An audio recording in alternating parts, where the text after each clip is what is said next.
ఆ కళ్ళ నిండా ద్వేషం, ఆ నోటి నిండా విషం, ఆ నాలుక నిండా విద్వేషం, నర నరాన కర్కశత్వం, ఆ రక్తం నిండా పగ, ఆ దేహం నిండా ప్రతీకారం, ఆ బుర్ర నిండా కుట్రలు కుతంత్రాలు, ఆ శరీరమంతా అనైతిక పొత్తుల తోలు, ప్రజాబలమనే కండ పావు కిలో కూడా లేని ఆ రక్తమాంసాల గూడు పేరు నారా చంద్రబాబు.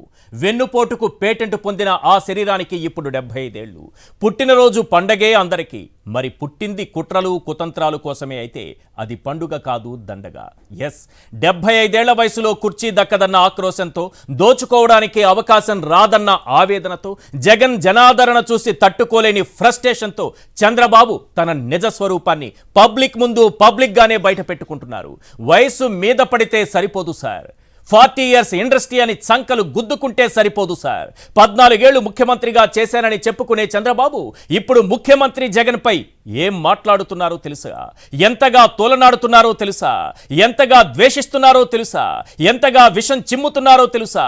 ఎంతగా పచ్చమూకను రెచ్చగొడుతున్నారో తెలుసా? ఎంతగా దాడులకు ప్రేరేపిస్తున్నారో తెలుసా? ఎంతగా హింసా రాజకీయాలను ప్రోత్సహిస్తున్నారో తెలుసా? చీచి, 75 వయసు వస్తే సరిపోతుందా? ఎందుకా వయసు, ఎందుకా అనుభవం?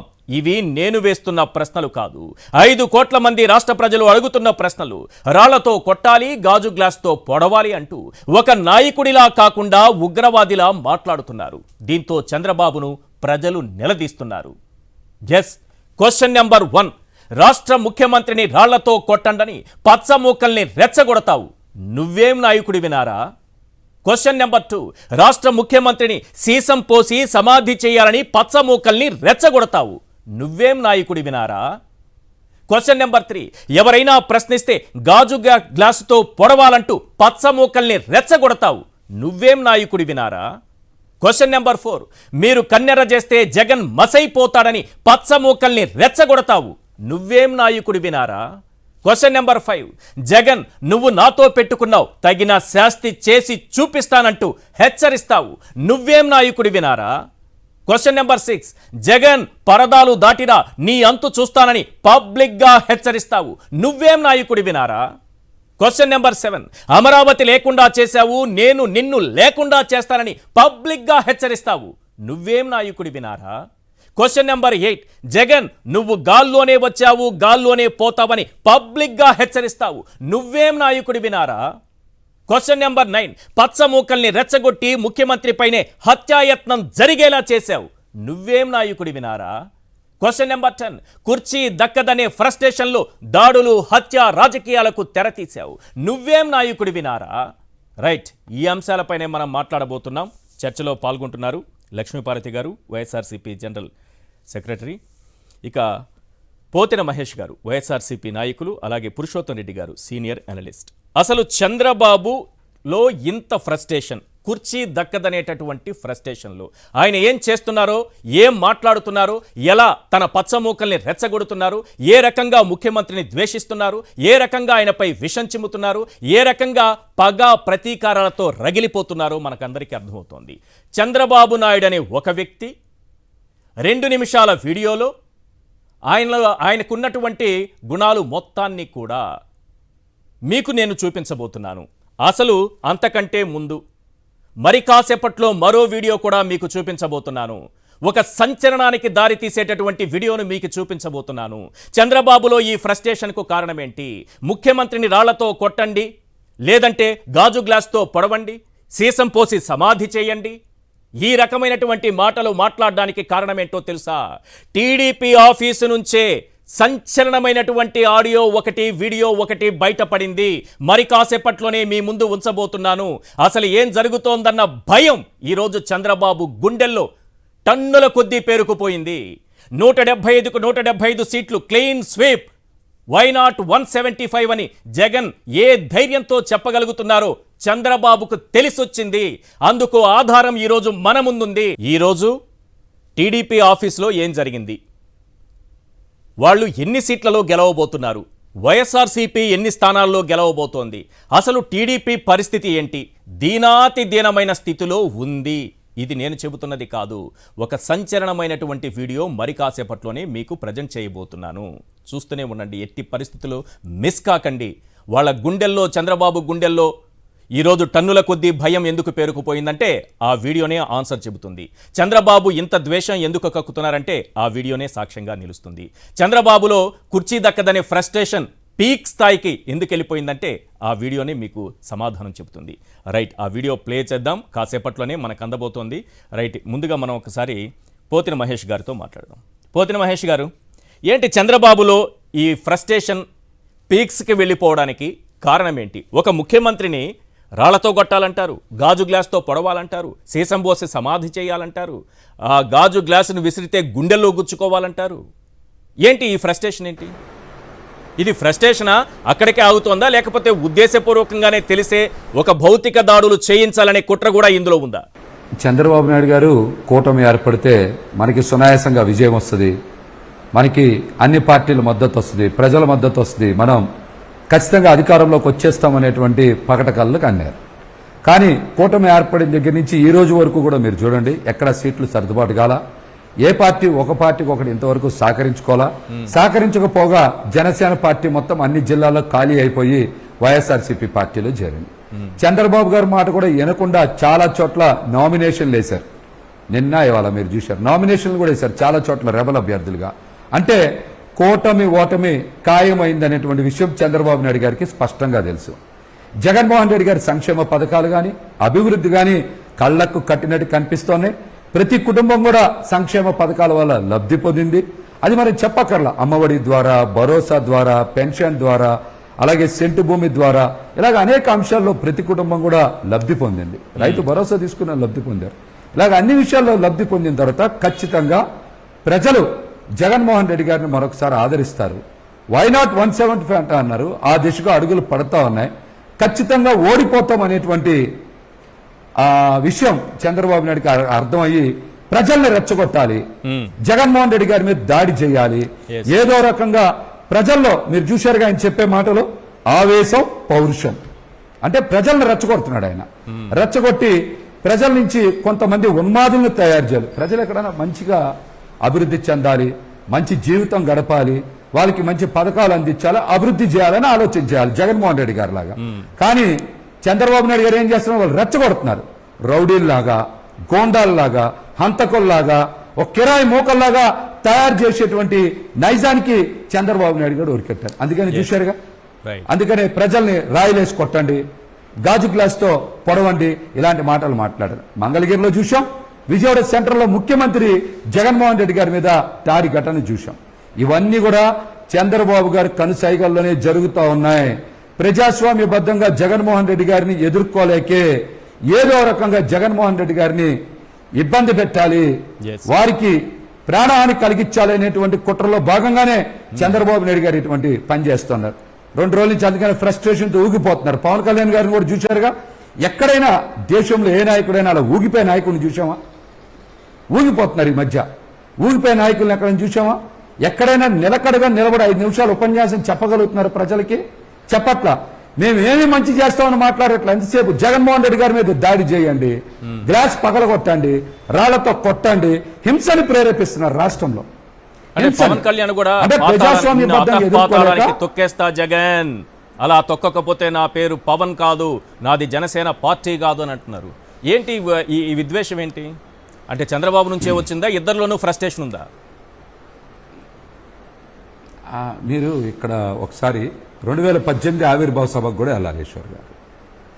అప్పుడు కూడా ఏమన్నారు, లోకేష్ నువ్వు ఇసుక బాగా తిన్నావు, అవినీతి బాగా చేశావు, చంద్రబాబు నాయుడు నీ కుంభస్థలం మీద కొడతా, మోకాల మీద కూర్చోబెడతా అని మాట్లాడారు. ప్యాకేజ్ అందంగానే, డబ్బులు అందంగానే ఆ మాటలన్నీ మారిపోతాయి. ఆ మాటలన్నీ మారిపోతాయి. ఇప్పుడు మళ్ళీ చూశారుగా, బాగా 165 స్థానాల్లో జనసేన ఎక్కడా కూడా లేదు, కేవలం 10 స్థానాల్లో ఉంది. ఆ 10 స్థానాలు కూడా ఉంచుకోవడానికి కారణం ఏంటి? ఏదో పార్టీ ఉంచాలంటే ఉంచాలి, లేదంటే లేదనేటువంటి కాన్సెప్ట్ లో పార్టీ ఉంది. నిన్న గోదావరి జిల్లాలో కూడా జగన్మోహన్ రెడ్డి గారి పర్యటన సందర్భంలో మొత్తం జనసేన ఖాళీ అయిపోయింది. మొత్తం వైఎస్ఆర్సీపీలో జగన్మోహన్ రెడ్డి గారి సమక్షంలో చేరిపోతున్నారు. ఆ ఫ్రస్ట్రేషన్ తో తాను కూడా ఓడిపోతాను, పిఠాపురంలో వర్మే దగ్గరుండి ఓడిస్తాడు, చంద్రబాబు నాయుడు గారే దగ్గరుండి ఓడిస్తారని ఫ్రస్ట్రేషన్ తో ఊగిపోతున్నాడు. అందుకని ఆయన అంటే డబ్బులు బాగా ఇస్తే ఊగిపోతారు, డబ్బులు ఇవ్వాలి ఆయనకి. డబ్బులు ఇవ్వాలి, ఏదో రూపంలో డబ్బులు ఇస్తే ఊగిపోతారు, వాళ్ళ తరపునే మాట్లాడతారు. రైట్. చంద్రబాబు ఫ్రస్ట్రేషన్ కి కారణం ఏంటి, పవన్ కళ్యాణ్ గారు కూడా చేస్తారు. కారణం ఏంటి అన్నది ఆ పార్టీ ఆఫీసులో ఆ పార్టీ నాయకులే మాట్లాడినటువంటి ఒక వీడియో ఇప్పుడు ప్లే చేయబోతున్నాను. ఎందుకు చంద్రబాబు నాయుడులో ఫ్రస్ట్రేషన్ అంత పీక్స్కి వెళ్ళిపోయింది, ఎందుకు ఆ రకంగా విద్వేషం చిమ్ముతున్నారు, ఎందుకు ఆ రకంగా ప్రజల్ని రెచ్చగొడుతున్నారు, ఎందుకు ఆ రకంగా పచ్చ మూకల్ని సీఎం పైన దాడికి ప్రేరేపిస్తున్నారు అని అంటే వాళ్లకు తెలుసు ఏం జరగబోతోందో ఈ ఎన్నికల్లో. క్లియర్గా తెలుసు 175కి 175 స్థానాల్లోనూ ఓడిపోబోతున్నామనే సంకేతాలు వాళ్ళకు క్లియర్గా అందాయి. ఆఫీసులో వాళ్ళు ఏం మాట్లాడుకున్నారో ఒక పవర్ పాయింట్ ప్రజెంటేషన్ ఇచ్చుకుని మరి ఎక్కడెక్కడ వెనుకబడిపోయిందో టీడీపీ, ఎంత శాతం మేర వెనుకబడిపోయిందన్న అంశాన్ని వాళ్లే పవర్ పాయింట్ ప్రజెంటేషన్ ద్వారా బయట పెట్టుకున్నటువంటి ఒక వీడియో ఇప్పుడు మీకు ప్లే చేయబోతున్నాను. ప్లీజ్ ఆ వీడియో ప్లే చేయండి. 14లో మనకు 47.7 వచ్చింది, వాళ్ళకి 45.67. మార్జినల్గా 1-2%తోనే 14లో మనం విన్ అయ్యాం. ఆ తర్వాత ఓట్లు చీలికి మూలాన మనకి 23 సీట్లకే వచ్చాం. లేకపోతే మినిమం ఓడిపోయినా సరే 65 నియోజకవర్గాల్లో ఈజీగా గెలిచేవాళ్ళం. అందుకని మనం మీకు ఇప్పటికీ చెప్పదలుచుకుంది ఏంటంటే రాష్ట్రంలో 147 నియోజకవర్గాల్లో తెలుగుదేశం, జనసేన, బీజేపీ 3 కలిపితే ఓట్లకి వైసీపీకి ఓట్లకి మధ్య 5% గ్యాప్ ఉంది, అంటే 2% గ్యాప్ ఉంది. మనం 2019 ఓట్లుని సస్టైన్ చేసుకుని ఇంకొక 2% ఎక్స్ట్రా తెచ్చుకుంటే 147 కాన్స్టిట్యున్సీలో గెలవచ్చు. 28 కాన్స్టిట్యున్సీలు, ముఖ్యంగా కర్నూలు అండ్ కడప, అక్కడ తెలుగుదేశము, బీజేపీ, జనసేన కలిసినా కూడా వైసీపీకి మనకు వాళ్ళకి మధ్య గ్యాపు 10 లక్షల ఓట్లు తేడా ఉంది. 10 లక్షల ఓట్లు తేడా, చాలా చాలా వైడ్ మార్జిన్ ఉంది. అందుకని మేము ఇక 175 నియోజకవర్గాలని సమానంగానే, అందుకని మేము బలహీనమైన నియోజకవర్గాలు, బలమైన నియోజకవర్గాలు కొంచెం పక్కన పెట్టండి, అన్నిట్లో సమానంగానే పనిచేయాలి. మేము తీసుకుంది ఏంటంటే క్రైటీరియా అబోవ్ 35% వచ్చినటువంటి 2019లో అబోవ్ 35% వచ్చినటువంటి నియోజకవర్గాలు ఇప్పుడు కొన్ని తీసుకున్నాం.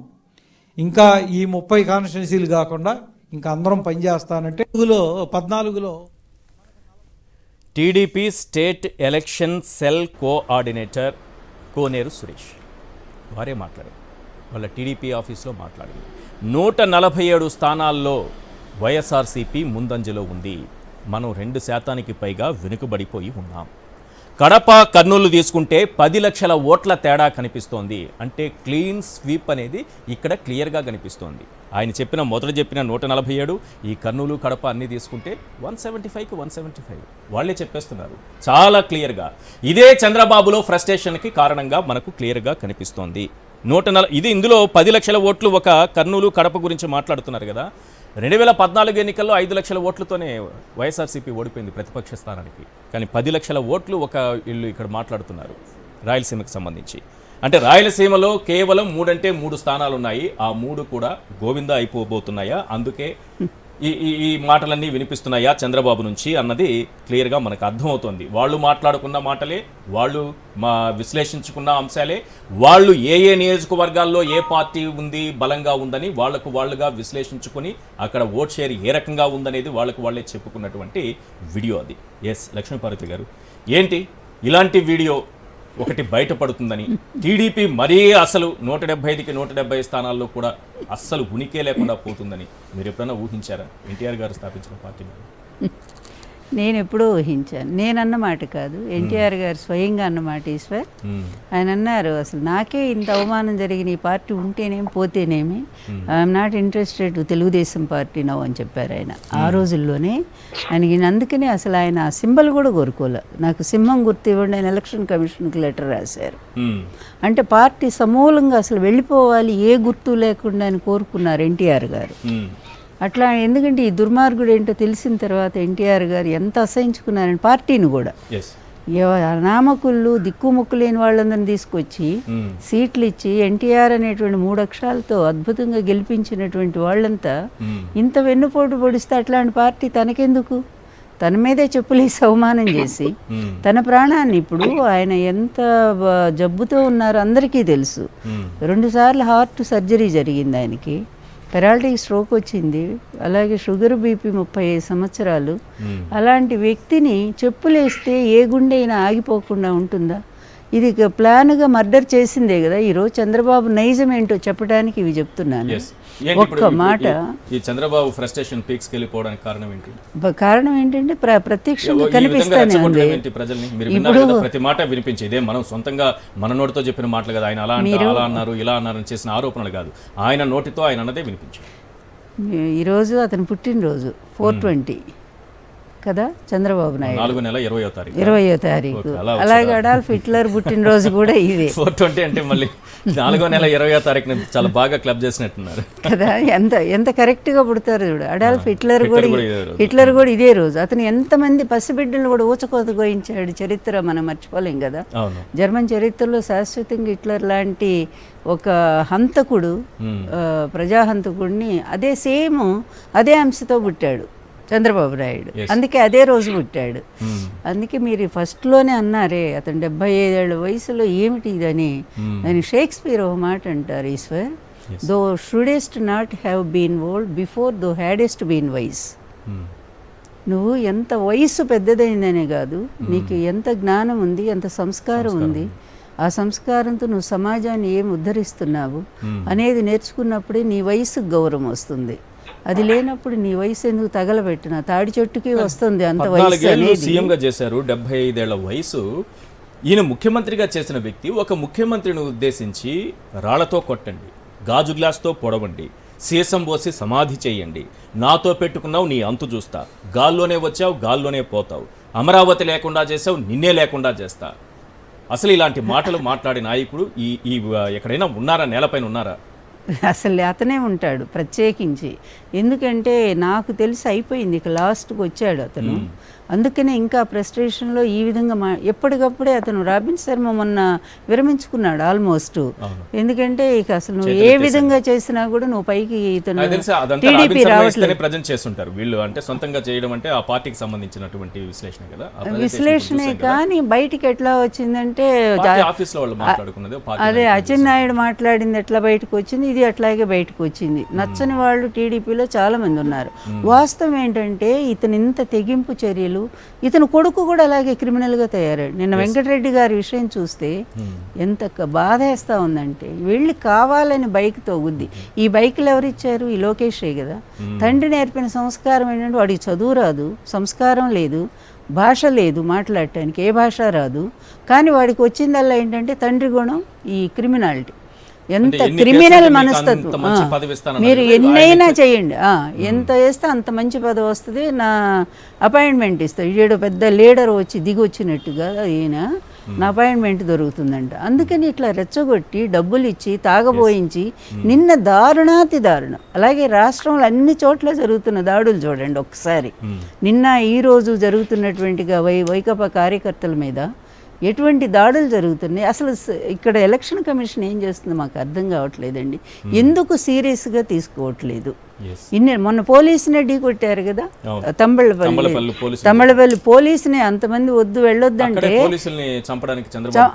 అంతకుముందు అంగళ్ళు అక్కడే కదా పోలీసులను చంపడానికి చేశాడు. ఈ విధం చూడటానికి రావట్లేదని చెప్పి ఓ చిన్న ఇరుకు సందుల్లో పెట్టి దాదాపు 6గురిని ఏమో చంపేశాడు కదా పాప. చీరల పంపిణీ దాంట్లో, గుంటూరులో చీరల పంపిణీలో ఎంత అసలు ఒక హంతకుడు అంటే ఇవన్నీ కూడా మనకి ఇండికేషన్ చాలా స్పష్టంగా తెలుస్తూ ఉంది. ఒక దుర్మార్గుడు దుర్యోధనుడు పుట్టినప్పుడు ఇలాగే దేశమంతా అల్లకల్లోలం అయిపోయిందట. అలాంటి ఆయన పుట్టిన వెంటనే అసలు ఎంత ఒక అనావృష్టి కాదు, ఆకాశంలోంచి ఉల్కలు రాలిపడ్డాయట.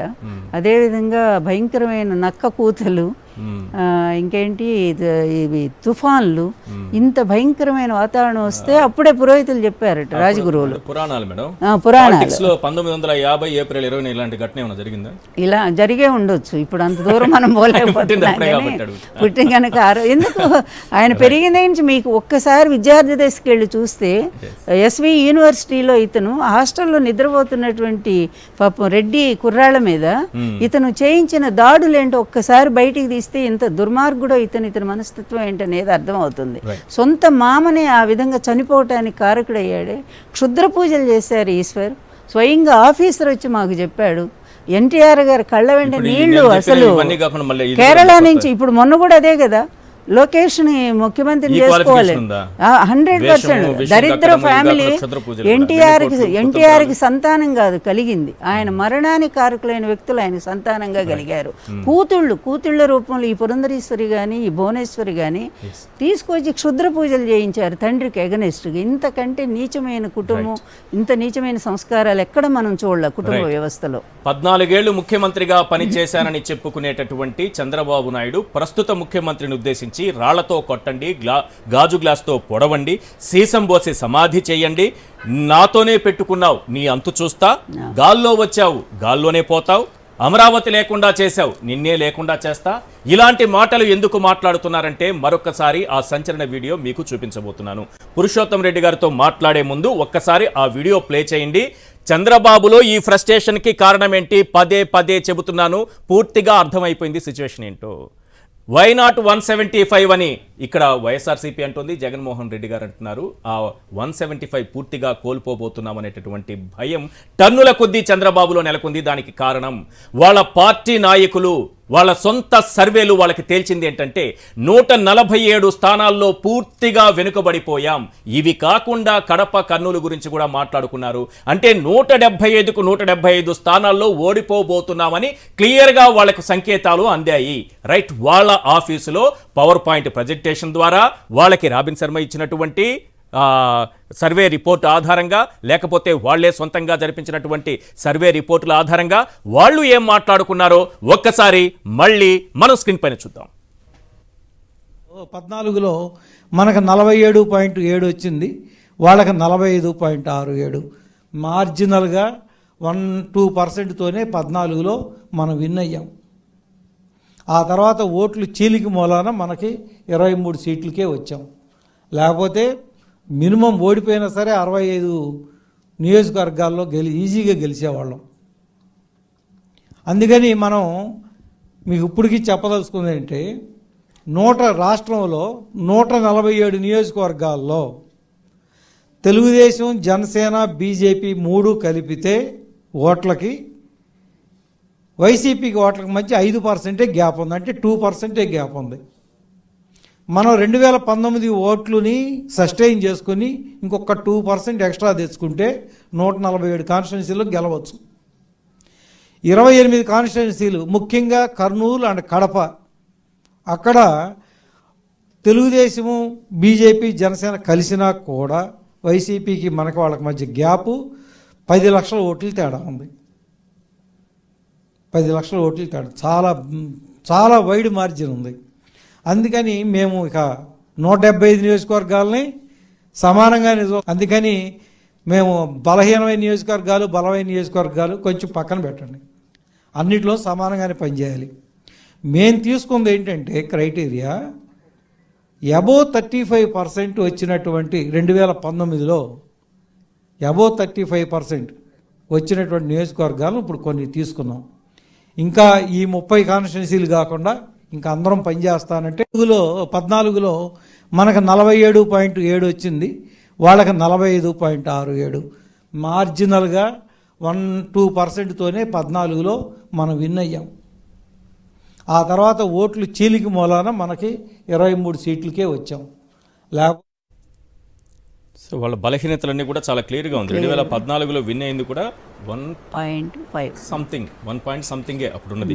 అంతతోనే మనం విన్ అయ్యాము. మళ్ళీ 23 స్థానాలకు పడిపోయాము. ఇప్పుడు 147 స్థానాల్లో వైసీపీ ముందంజలో ఉంది. కర్నూలు, కడపతో కలిపి దాదాపు అన్ని నియోజకవర్గాలు, ఒక 28 నియోజకవర్గాల్లో 10 లక్షల ఓట్ల తేడా కనిపిస్తోంది. ఇక్కడ ఒక్కటే పాయింట్,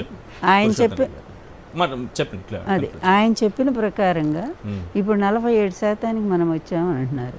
కానీ ఇప్పుడు వైఎస్ఆర్ కాంగ్రెస్ పార్టీ 51% పోయింది. మొన్న రీసెంట్గా వచ్చిన సర్వేలో 51% వచ్చింది వీళ్ళకి. ఈ 47 నుంచి 51 అనేది అంటే 3+4% ఓటింగ్ ఎప్పుడు వీళ్ళు చేరుకుంటారు?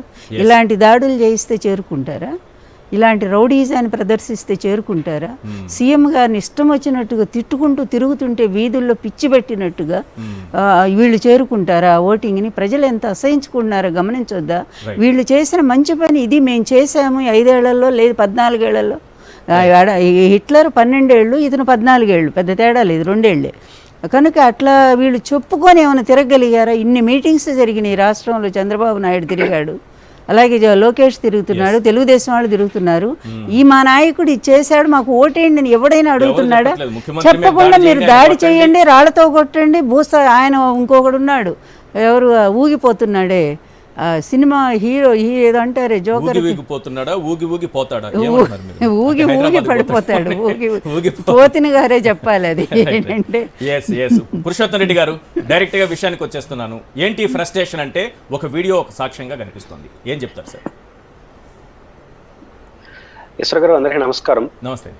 బేసిక్ గా ఏదో ఉంది, సామెత ఉంది కదా, శంఖంలో పోస్తే గానీ తీర్థం కాదన్నట్టు, తెలుగుదేశం పార్టీ ఆఫీసు చెప్తే గానీ దానికి ప్రయారిటీ రాలా. దాదాపు మనలాంటి వాళ్ళు కాస్త రాజకీయాల్లో అవగాహన ఉన్న వాళ్ళు 1 year నుంచి చెప్తున్నాం ఇదే సిద్ధాంతం. ఇప్పుడు వాళ్ళు పార్టీ ఆఫీసులో చెప్పారు కాబట్టి దానికి విలువ పెరిగిపోయింది.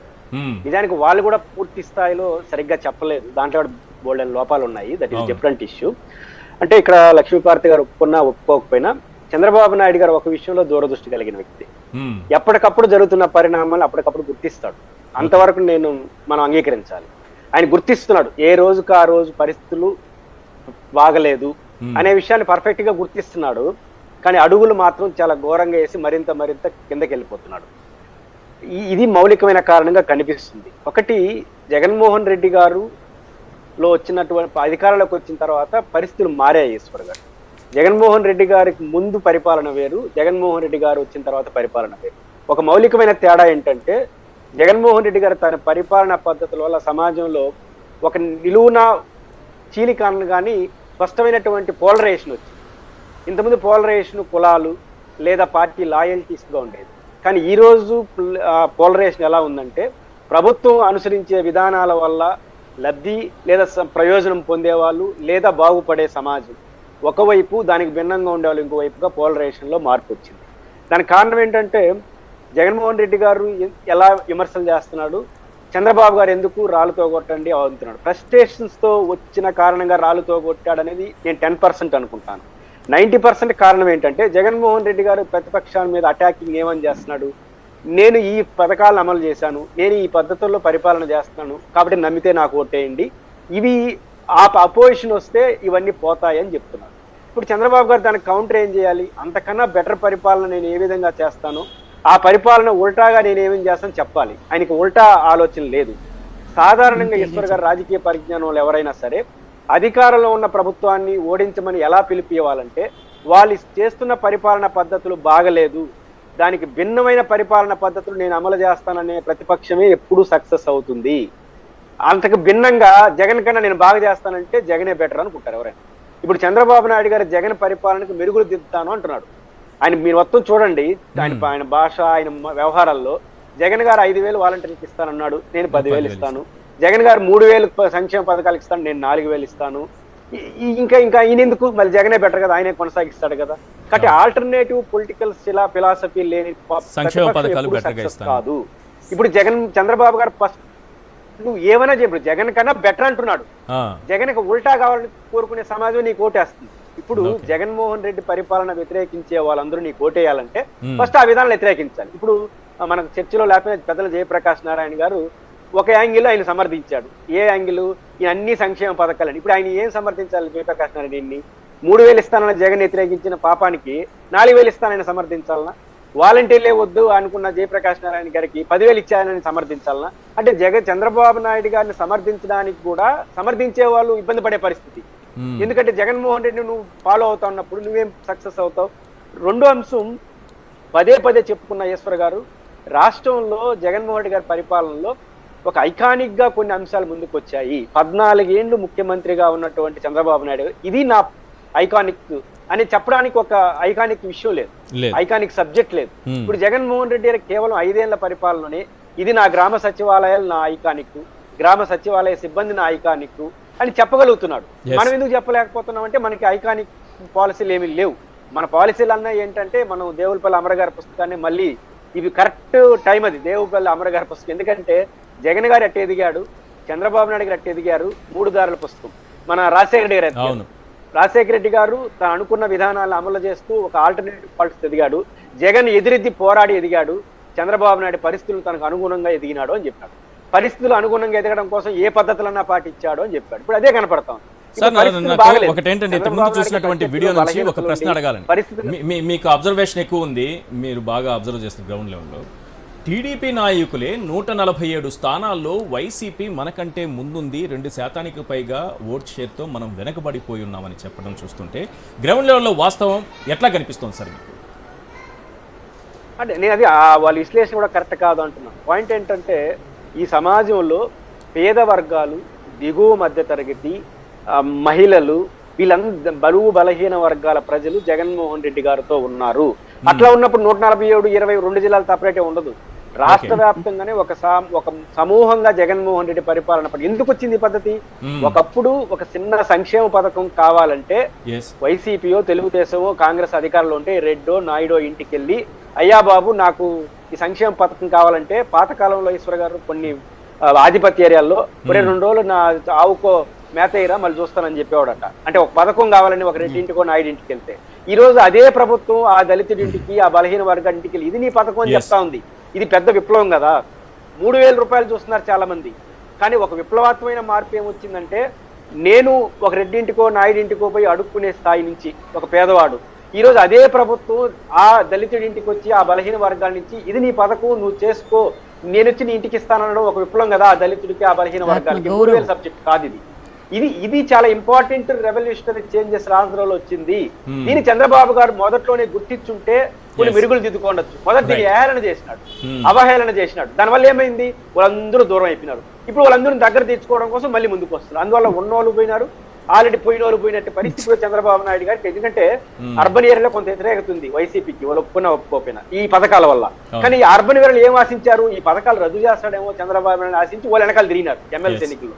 ఇప్పుడు దానికన్నా బెటర్ గా అమలు చేస్తానంటే వాళ్ళు జగన్తోనే ఉంటారు, వీళ్ళు జగన్తోనే ఉంటారు. ఇట్లా చంద్రబాబు నాయుడు గారు ఫెయిల్యూర్స్ వల్లనే ఇది ప్రధాని ముందుకు వస్తుంది. మీరు చెప్పేదాన్ని బట్టి నాకు అర్థమైంది ఏంటంటే ఇది 147 దగ్గర ఆగదు, ఇంకా ముందుకు పోయి 175 దగ్గర అవుతుంది అన్నట్టు ఉంది. అన్నిట్లో ఈ సార్వజనికత ఉంది. దాన్ని వైసీపీ ఎట్ట వర్కౌట్ చేసుకుంటుంది, తెలుగుదేశం ఎట్ట వర్కౌట్ చేసుకుంటుంది ఆధారపడుతుంది. అన్ని సీట్లో ఈ సార్వజనికమైన అనుకూలత ప్రతికూలత ఉంటాయి కదా. రైట్. మహేష్ గారితో మాట్లాడే ముందు ఒక కాలర్ ఉన్నారు, శ్రీనివాస్, విశాఖపట్నం నుంచి. శ్రీనివాస్ గారు, ముఖ్యమంత్రి జగన్ మీద పదే చంద్రబాబు చేస్తున్నటువంటి కామెంట్స్, రాళ్లతో కొట్టండి, గాజు గ్లాస్తో పొడవండి, ఇట్లా హింసా రాజకీయాలను ప్రేరేపించే విధానం పైన ఏం చెప్తారు? మీ టీవీ మ్యూట్లో పెట్టి మాట్లాడండి సార్ ప్లీజ్. హలో సార్, చెప్పండి శ్రీనివాస్ గారు. ఏంటంటే కొబ్బరి చెట్టు ఎందుకు తెచ్చామంటే పచ్చగడ్డి తెచ్చామన్నట్టుగా వాళ్ళు చెప్తున్నారండి. పచ్చగడ్డి ఏమంటే కొబ్బరి చెట్టు చెప్తారండి.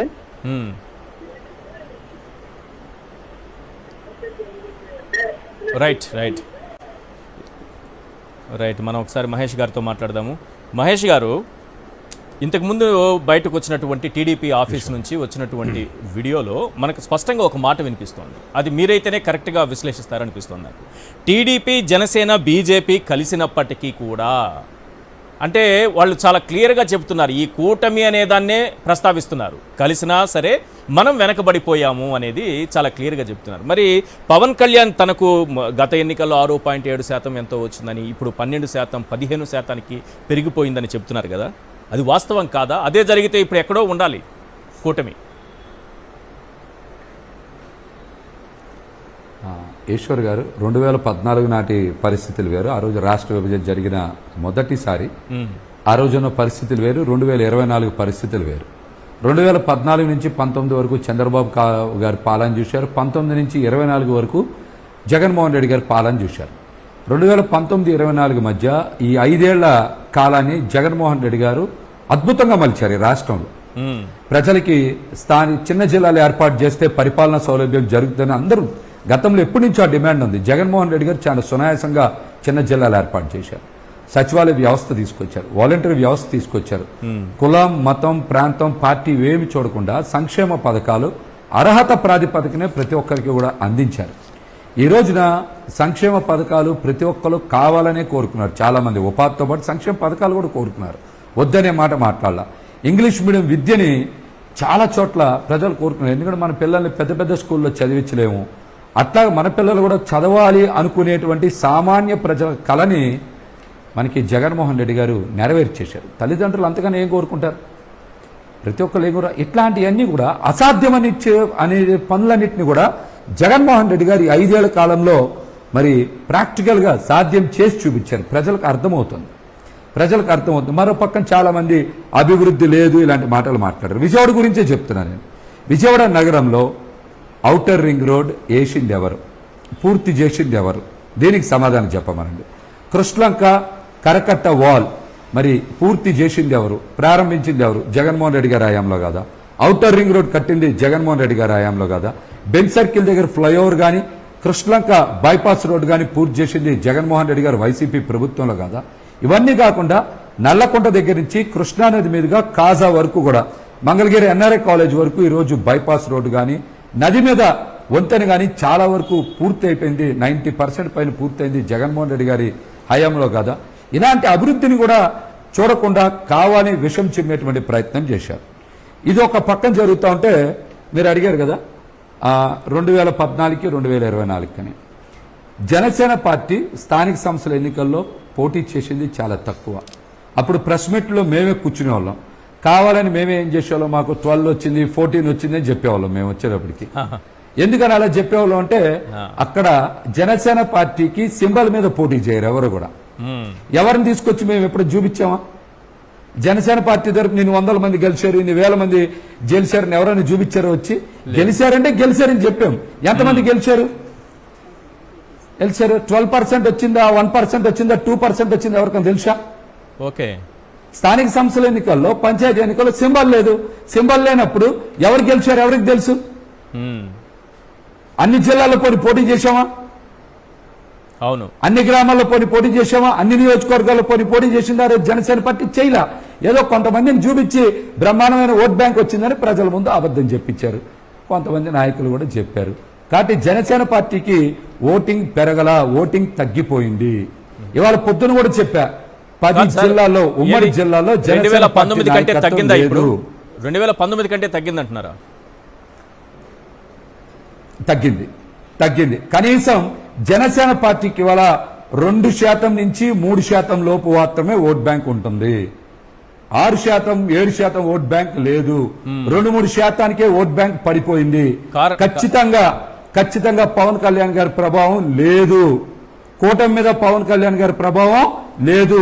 అందుకనే చంద్రబాబు నాయుడు గారు కూడా ఈ మధ్య టెలికాన్ఫరెన్స్లు జనసేన పార్టీ నాయకులు ఆయనే నిర్వహిస్తున్నారు. పవన్ కళ్యాణ్ గారితో పెట్టించట్ల డైరెక్ట్ గా తెలుగుదేశం పార్టీ ఆఫీస్ నుంచి జనసేన పార్టీ అసెంబ్లీ పార్లమెంట్ అభ్యర్థులు టెలికాన్ఫరెన్స్ కూడా ఎవరు చేస్తున్నారు? చంద్రబాబు నాయుడు గారు చేస్తున్నారు. ఈయన ఊగిపోతున్నాడు, ఈయనకేం తెలవదు, ఓటింగ్ పడిపోయింది, కనీసం ఆ 4% 5% తీసుకెళ్ళాలని మనమే జాకీలు పెట్టి లేపాలి. చంద్రబాబు నాయుడు గారికి జాకీలు పెడితేనే లేగట్లా, ఆయన పవన్ కళ్యాణ్ గారికి ఇంకేం జాకీలు వేస్తారు? ఆయన ఏం చేస్తారు?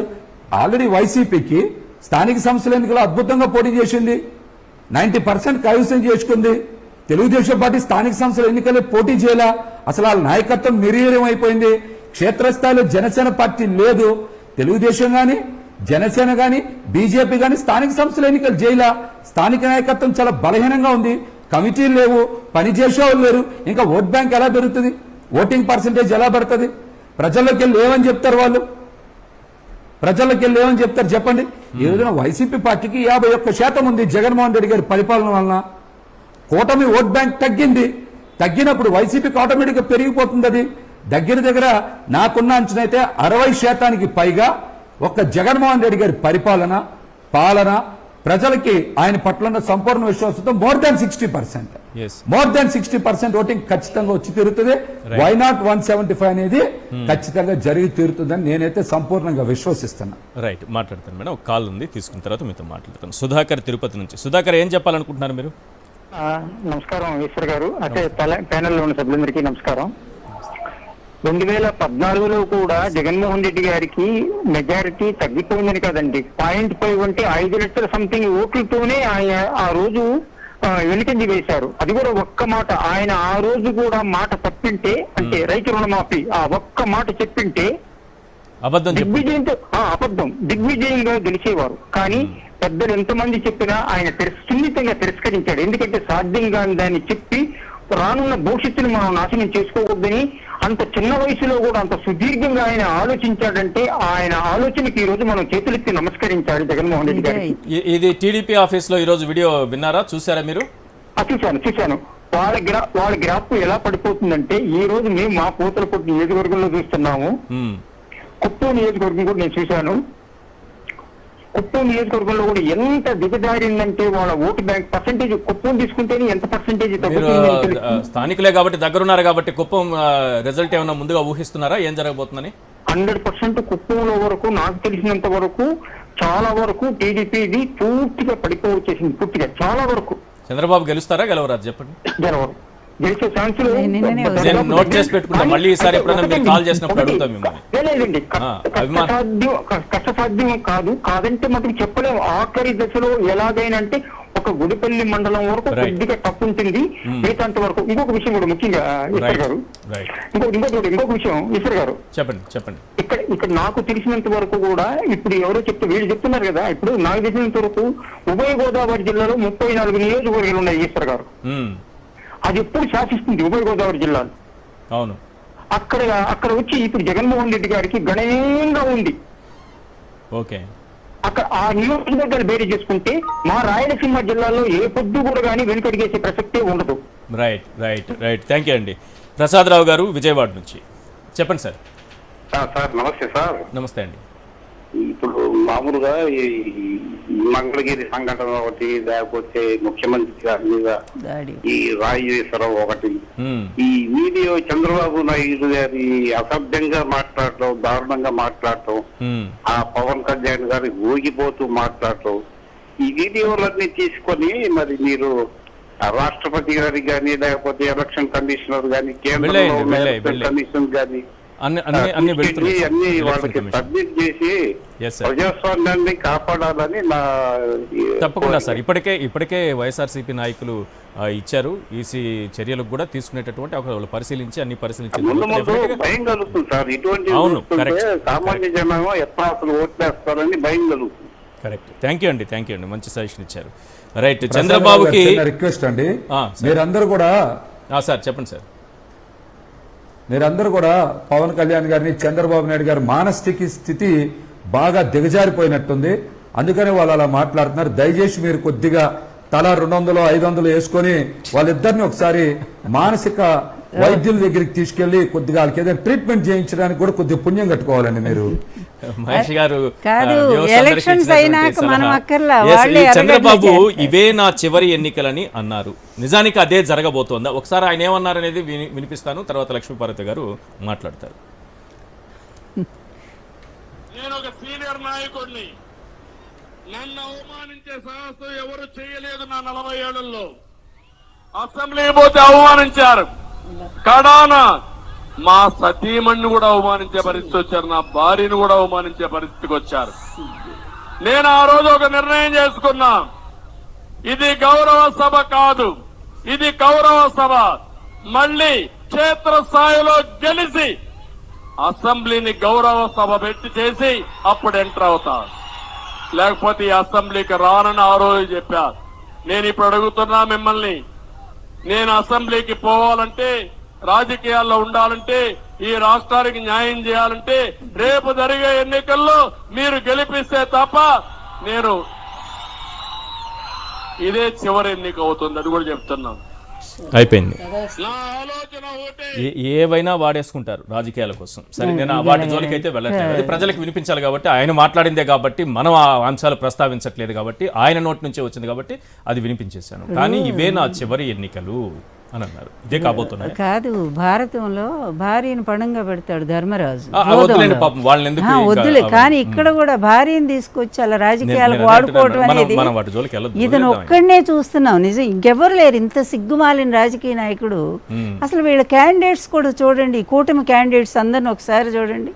రౌడీలు, రౌడీ షీటర్లు, డిఫాల్టర్స్, బ్యాంకులకు ఎగ్గొట్టిన వాళ్ళు, హత్యలు చేసిన వాళ్ళు, సీఎం రమేష్తో సహా మనం అందరినీ చూడండి. ఈ బోండా ఉమ ఎట్లాంటి రౌడీ అందరికీ తెలుసు కదండి. అట్లాంటి వాడికి సీట్ ఇచ్చి జగన్మోహన్ రెడ్డి గారి మీద హత్యా ప్రయత్నం చేయించి బోండా ఉమా, దాని వెనుక చంద్రబాబు, లోకేష్ అందరూ ఉన్నారండి. ఇది నిజం. అది ఇంకా కేసు ఇప్పుడు ఇంకా చేస్తూ ఉన్నారు. దానికంటే ముందేనట డాబా సెంటర్లోనంటండి సీఎం గారి మీద 2 సార్లు అనమాట ఈ హత్యా ప్రయత్నం. డాబా సెంటర్లోనే ప్లాన్ చేశారంట.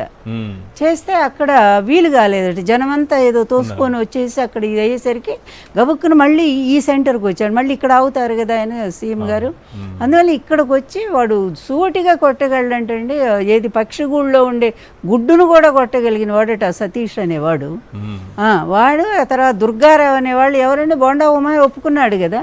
ఇలాంటి రౌడీకి బోండా ఉమాకి సీట్ ఇచ్చి జగన్మోహన్ రెడ్డి గారిని హత్య చేయించడానికి ఒక దుర్మార్గమైన ప్లాను.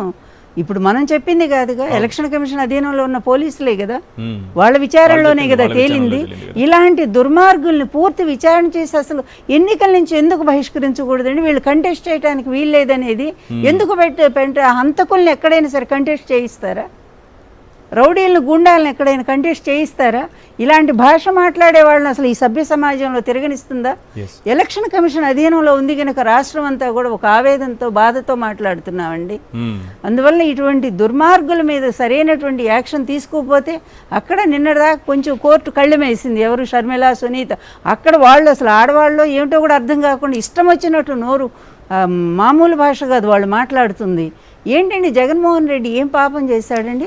చంద్రబాబు హయాంలో ప్రతి 50 కుటుంబాలకి ఒక బెల్ట్ షాప్ ఇచ్చాడండి. జగన్మోహన్ రెడ్డి గారు వచ్చాక ప్రతి 50 కుటుంబాలకు ఒక వాలంటీర్ని ఇచ్చాడండి. ప్రతి 2000 కుటుంబాలకు ఒక మద్యం షాప్ ఇచ్చాడండి చంద్రబాబు. ఈయన ఒక సచివాలయాన్ని ఇచ్చాడండి జగన్మోహన్ రెడ్డి గారు వచ్చాక. 2500 మందికి ఉన్నదానికి ఇది డిస్టిలరీస్ అనుమతి ఇచ్చాడు చంద్రబాబు నాయుడు. 2500 మంది ఉన్న చోట ఒక డాక్టర్ని, పల్లె డాక్టర్ని ఏర్పాటు చేసి ఇంటికి వైద్యం అంది ఏర్పాటు చేశాడండి. ఎంత పరిపాలన, ఎంత తేడా ఉందండి. ఈయన ఆదర్శ పురుషుడా? ఈయన గెలిపించాలా? నువ్వేం చేశావని? నీ బ్రతుకే ఒక నీచమైన బ్రతుకు. ఈ విధంగా నువ్వు కుట్రలు, కుతంత్రాలతో ఒక మహానుభావుని ఎన్టీఆర్ దగ్గర నుంచి తీసుకుంటే ఇతని హత్య రాజకీయాలు 1-2, ఆఖరి మాధవరెడ్డి హత్య వెనక కూడా ఇతని హస్తం ఉందని ఆ రోజు వచ్చిందా? బెల్లి లలితను చంపించింది ఎవడు? ఇతను కాదా? ఎంతమంది అండి? పింగళి దశరథరాము, అదేవిధంగా రంగా గారు. ఇలాంటి ఈ హత్య రాజకీయాలు ఆఖరికి ఇతని వల్లే పరిటాల రవి కూడా చనిపోయాడని చెప్పగలనండి నేను. అది ఎందుకంటే అతను ఎందుకంటే పరిటాల రవి మాతో చాలా బాగుండేవాడండి. ఆయన కూడా చెప్పాడండి బాధపడి. అతను హాస్పిటల్లో ఉంటే, కామినేని హాస్పిటల్లో నేను వెళ్ళాను పరామర్శకి. వెళ్ళినప్పుడు చెప్పాడు, అమ్మా ఇతను నాకు సరైన సెక్యూరిటీ ఇవ్వటం లేదు, నాకేదో జరుగుతుంది, ఇబ్బంది జరుగుతుందని స్వయంగా చెప్పాడండి. వాడుకున్నాడు. అతను చెయ్యరాని ఘోరాలన్నీ జయించాడు.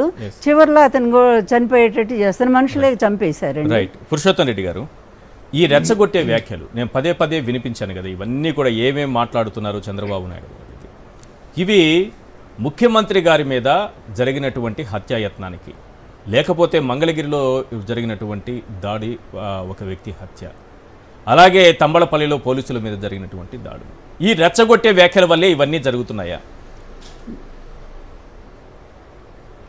రెచ్చగొట్టే వ్యాఖ్యలు ఇట్లాంటి ప్రయత్నాలకి ఊతమిస్తాయి. బేసిక్ గా కొన్ని చోట్ల ఏదైతే కొంచెం యాంటీ సోషల్ ఎలిమెంట్ స్వభావం కలిగిన వాళ్ళు ఉంటారో వాళ్ళ నేచర్ అది, ఇట్లాంటి మాట్లాడినప్పుడు ఊతమిస్తుంటాయి. అట్లాంటి ఊతమిచ్చే చర్యలు ఏ పార్టీ చేసినా ప్రత్యర్థి పార్టీకి కొంత ఇబ్బంది కలగచ్చు, కానీ భౌతికంగా, రాజకీయంగా వీళ్ళు నష్టపోతారన్న విషయం వాళ్ళు గమనంలో పెట్టుకోవాలి. ఈరోజు బోండా ఉమా అనే వ్యక్తి మాట్లాడుతున్న పరస్పర విరుద్ధమైన మాటలు చివరి తెలుగుదేశం పార్టీ మేడకు చుట్టుకుంటా ఉంది. కాబట్టి ఆ విషయాన్ని వాళ్ళు గమనించాలి. కింది స్థాయిలో జరుగుతున్నటువంటి కొంచెం నేర స్వభావం కలిగిన వాళ్ళ పట్ల కఠినంగా వ్యవహరించాల్సిన బాధ్యత వీళ్ళకుంది. నేను ఇంతకుముందు ప్రస్తావించే దాంట్లో మిస్ అయిన అంశం, వారి ప్రజెంటేషన్ లో కూడా 6% వాళ్ళు 40, మనకు జగన్ గారికి మధ్య 5% అంటున్నారు కదా. వాళ్ళ లెక్క ఏంటంటే 19లో వచ్చినటువంటి 6% జనసేన ఓట్లు కలిపేసుకుంటున్నారు. 6% ఓట్లు వస్తేనే వాళ్ళు చెప్పి 5% తేడా. 6% ఓట్లు జనసేన ఓట్లు రాకపోతే దాని పర్సెంటేజ్ ఇంకా 6 పాయింట్ సంథింగ్, దాదాపు 7% వాళ్ళ లెక్క. నాకు తెలిసినంత 7% వేసుకుంటారు. 7% ఓట్లు. ఇప్పుడు జనసేనతో ఇప్పుడు పోతిన మహేష్ గారు బయటికి రావడం మ్మ్. జనసేన పతనానికి ఒక నిదర్శనం. ఇప్పుడు నాకు ఆశ్చర్యకరమైంది ఏంటంటే మహేష్ గారు చెప్పిన పాయింట్ ని మీరు ఎట్లా చూస్తారు?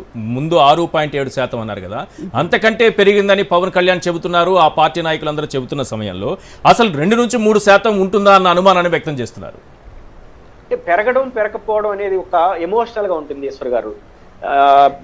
పాయింట్ ఏంటంటే పవన్ కళ్యాణ్ గారు కానీ 2 పార్టీలు వద్దు, మనం ఒక ఆల్టర్నేటివ్ రాజకీయం చేద్దాం అనుకుంటే ఖచ్చితంగా పెరుగుంటుంది.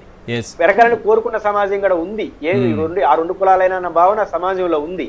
నువ్వు దానికి ప్రతినిధిగా కాకుండా ఒక ఆయన్ని ఓడించడం, ఇంకో ఆయన్ని గెలిపించడమే నా జీవిత లక్ష్యంగా పవన్ కళ్యాణ్ గారు ఎప్పుడైతే మార్చుకునేశాడో, దాంతో ఇంకా ఈ భావజాలం కలిగిన యువత ఎందుకు వస్తుంది? ఇప్పుడు మహేష్ గారు ఉదాహరణ ఎందుకు 10 ఏళ్లుగా ప్రధాన పార్టీలు వదిలేసి ఆ పార్టీలు ఎందుకు తిరిగాడు?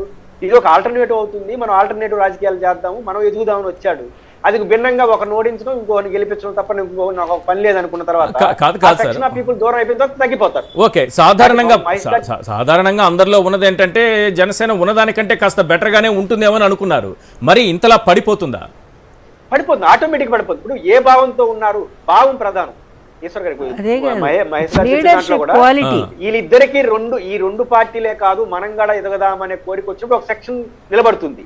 అది మిస్ అయిన వెంటనే ఆ సెక్షన్ అంతా పోతుంది.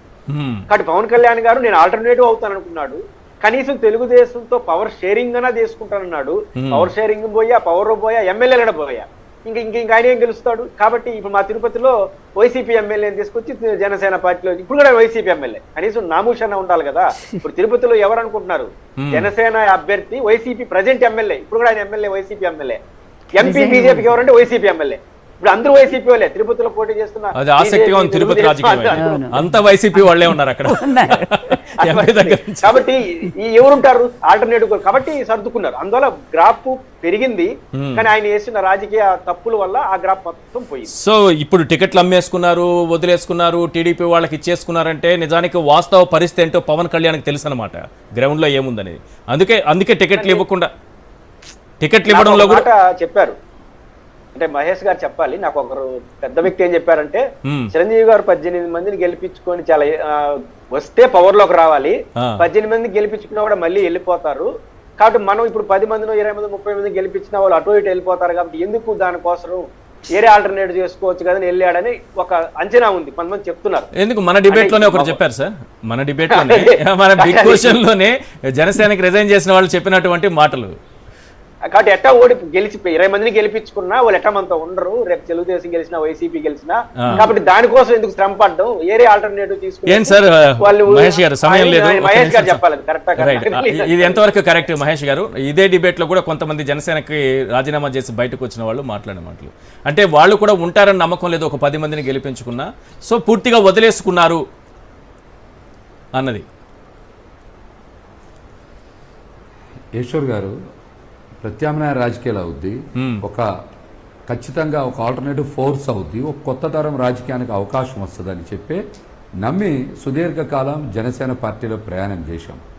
కానీ 2023 సెప్టెంబర్ ముందు నుంచి కూడా జనసేన పార్టీ వారాహి యాత్ర ఆగిపోవడం, పూర్తిగా పార్టీ కార్యక్రమాలు తగ్గిపోవడం, అంచెలంచెలుగా పార్టీ కార్యక్రమాల్ని తగ్గించుకుంటూ రావడంతోనే చాలా మంది నాయకులకు అనుమానం కలిగింది. కానీ పొత్తులో భాగంగా మనకి బాగుంటది, మేము ఒక 50 స్థానాలను అడిగితే ఒక 42-45 దగ్గర ఆగుతుంది, అలాగే ముఖ్యమంత్రి స్థానంలో కూడా బార్గెయిన్ చేస్తాం.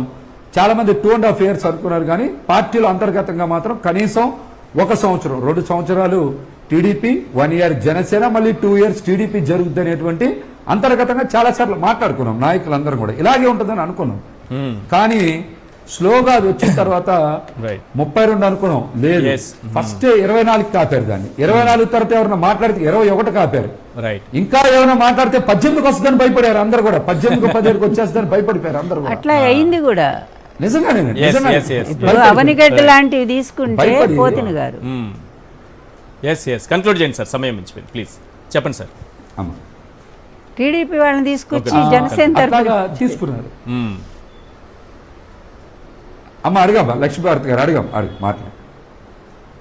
అదే ఇప్పుడు 3 సీట్లు టీడీపీ నుంచి అప్పటికప్పుడు మార్చి తీసుకొచ్చి జనసేనలో చేర్చి వాళ్ళకి అతను ఇవ్వలేనందువల్ల టీడీపీ అది కూడా వాళ్ళ కింద లెక్కే. ఫ్రస్ట్రేషన్ పార్ట్ 2 కూడా మనం కొనసాగిద్దాం ఈశ్వర్ గారు, రేపు అసలు జనసేన పార్టీలో సార్ కన్క్లూడ్ ఉన్న చేయండి 21 మంది పోటీ చేసే దాంట్లో అసలు ఎవరు కూడా జనసేన వాళ్ళు లేరు. వాళ్ళ పార్టీ మూలాలన్నీ కూడా గతంలో ఇతర పార్టీలోనే ఉన్నాయి. ఎన్నికలకు ముందే జనసేన పార్టీని తెలుగుదేశంలో పార్టీలో కలిపేశారని అనుమానం కలుగుతుంది. ఈ రోజున కూడా అసెంబ్లీ అభ్యర్థులకి, పార్లమెంట్ అభ్యర్థులకి చంద్రబాబు నాయుడు గారే టెలికాన్ఫరెన్స్ తెలుగుదేశం పార్టీ కార్యాలయం నిర్వహిస్తున్నారు. నేను ఇంకా ఎన్నికలు జరిగిన తర్వాత 6 నెలల నుంచి 12 నెలలు చెప్పా. అసలు ఎన్నికలు జరగడానికి ముందే జనసేన పార్టీని తెలుగుదేశం పార్టీలో కలిపేశారని అనుమానం నాకైతే కలుగుతుంది. అందుకనే టెలికాన్ఫరెన్స్ కూడా తెలుగుదేశం పార్టీ కార్యాలయం జరుగుతున్నాయి. ఎన్నికల తర్వాత కూడా ఉండదు. రైట్, థ్యాంక్ యూ మహేష్ గారు, అలాగే పురుషోత్తం రెడ్డి గారు, లక్ష్మీపార్వతి గారు, థ్యాంక్ యూ. చర్చలో పాల్గొన్నందుకు ఇది వాళ్ళ చర్చ కార్యక్రమం. చూస్తూనే ఉండండి సాక్షి టీవీ.